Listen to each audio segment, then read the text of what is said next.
This is going to take a long time to fix this situation. It's going to take a long time.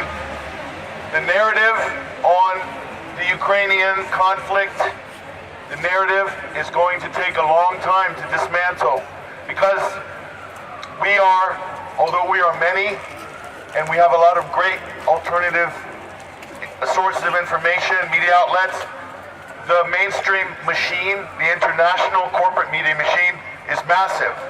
But it's not impossible. It's been done before. We did it with Syria. It took 7 years. It took 7 years to collapse the mainstream narrative in Syria. I'm prepared to dig in for the long haul on this.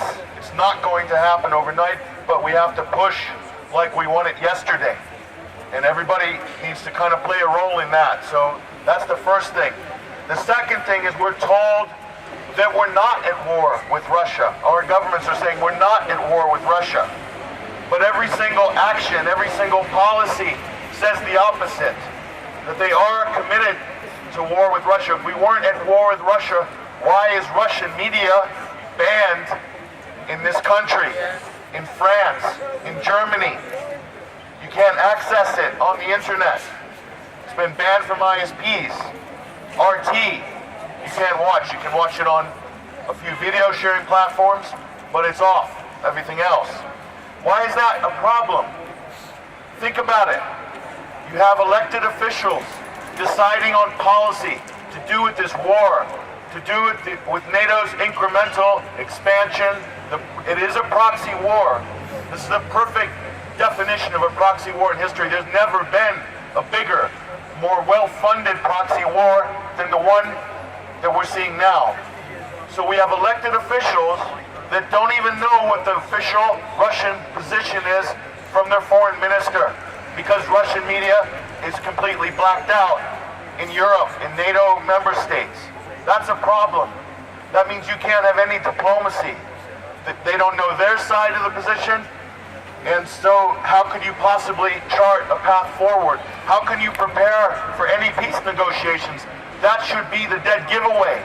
They don't want any peace negotiations. Not for until what? Until when? Nobody knows. Okay?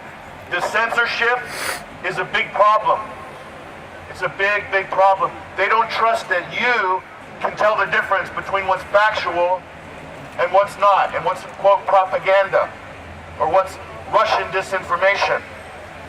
They don't trust the marketplace of ideas that we're told that is thriving in our democracies in the West, where we can, have debates and compare information. You're not allowed to have that. The government is stepping in to censor, to control speech, to throttle the ability for your posts on social media to promulgate based on what? An arbitrary standard that just because what you're saying, what fact you're putting out is somehow matching what Russian media is saying, therefore it's Russian disinformation, even though it's 100% factual.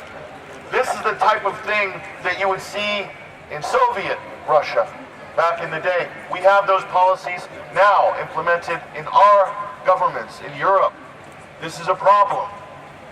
So they're saying no ceasefire, no peace negotiations until such a time that Ukraine is doing better in the war, and then maybe we think that they'll be in a better place to have more leverage for peace negotiations.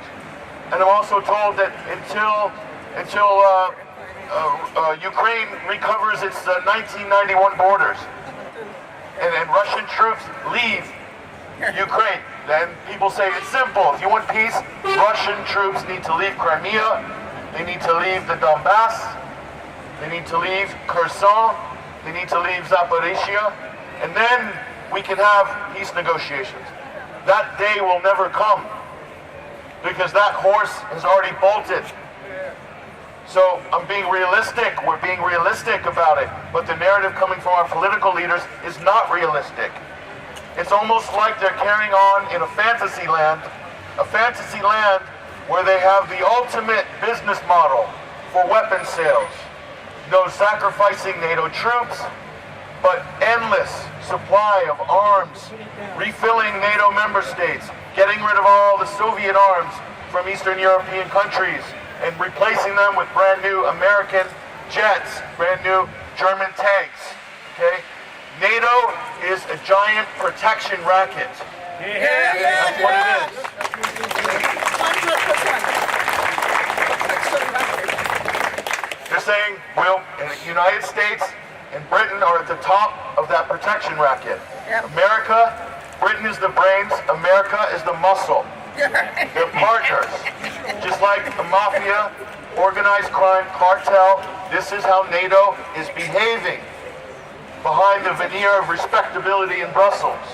They are operating like an international protection racket. Buy your weapons from us and we'll protect you. Don't trade with him, you can't buy from him, buy from them. No, buy from us. It's a little more expensive, but if you buy from us, we'll protect you.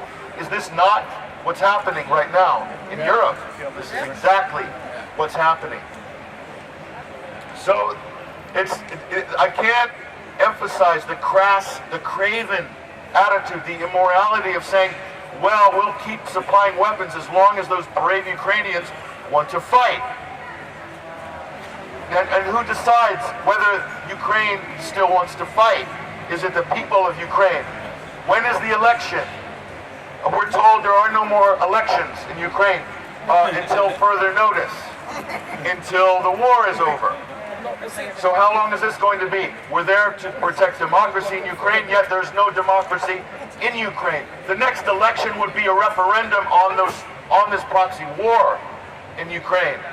And they're saying, yes, but the polling shows that overwhelmingly 66 or 68% of Ukrainians want to keep fighting the Russians.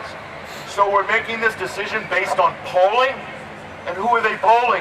People outside Ukraine or inside Ukraine? It's not 100% clear. Is this what we've come to? And we're running, pushing the world towards a third world war based on polling.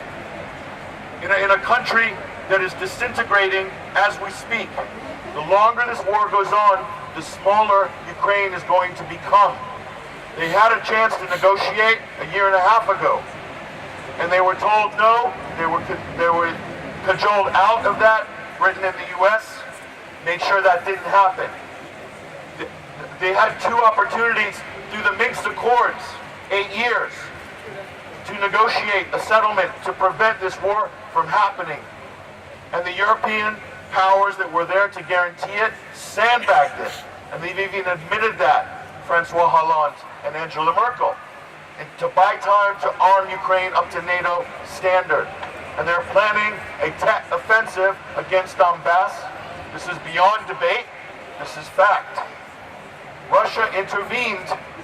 They could have intervened early. They intervened in February of 2022.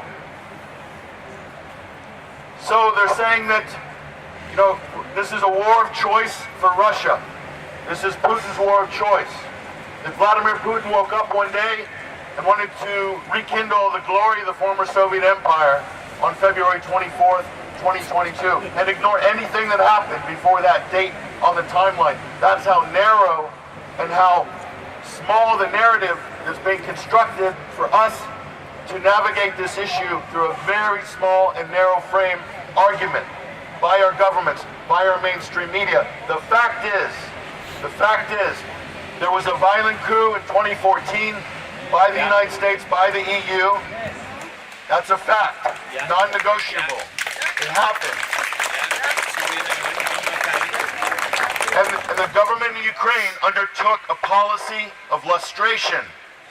They excommunicated politically the eastern provinces in Ukraine. They discriminated based on Russian language, Russian ethnicity, etc. When you have violent coups, and when you have discrimination, when a federal state or a democratic state treats people differently based on their race or language, and discriminates and even marginalizes and oppresses them, you have civil wars in history. And many times when you have a civil war, you have the breakup of a country. This has happened many times, and Washington should know, and London should know, because they've exacerbated many of those situations. throughout history, so they know exactly what civil wars and breakup of states are and why they happen. And this is exactly what has happened with Ukraine. It is unfortunate, but they had opportunities to mitigate this, and they decided not to, because this war was planned. This war was planned well in advance. All the signs point to that as a fact. The sanctions were not dreamt up overnight.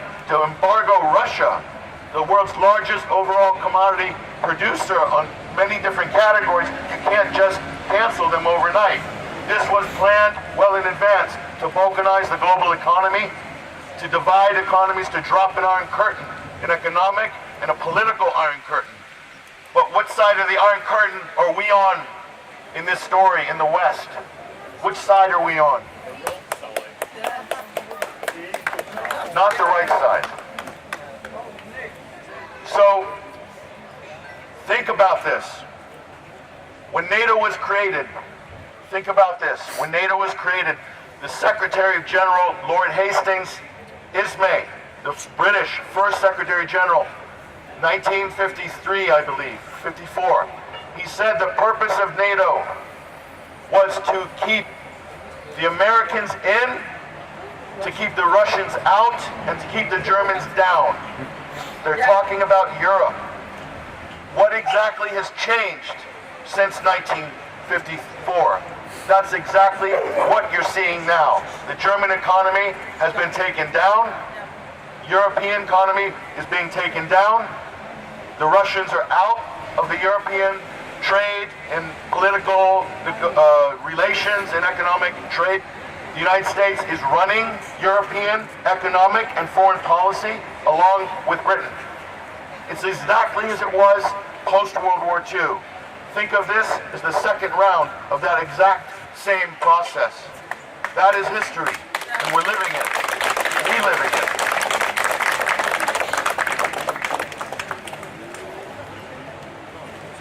And lastly, they say that Russia annexed Crimea, and that Russia's annexed Donetsk and Lugansk and these other republics, and that this is a violation of the UN Charter. This is a violation of international law. Since when has the United States or its allies ever been interested in international law? Because I can't remember when that was. But suddenly, the Russians have tainted the sacred doctrine of the UN Charter. The United States has been illegally occupying Syria since 2017. They weren't invited to be in there. They're there to create a breakaway state in northeastern Syria with their Kurdish paramilitary allies. Okay? No, not a word of this in the international media. No grandiose speeches at the UN. Nothing. So, two sets of rules, and they apply international law as and when it's convenient. Okay? Crimea used to be part of Russia in 1953. It was then gifted to Ukraine as a political gesture then by Nikita Khrushchev. It is ostensibly, and by all intents and purposes, historically, it is Russia. Okay, so it's been reunited with Russia. You can argue about this, and they can say, well, that's not fair. You can't just go and grab land. And I say, and especially not in Europe, we don't change the borders in Europe. Well, that all went out the window with the Yugoslavian war that NATO prosecuted in the 1990s. And a piece of Serbia that was torn off, the last act of NATO was to create Kosovo.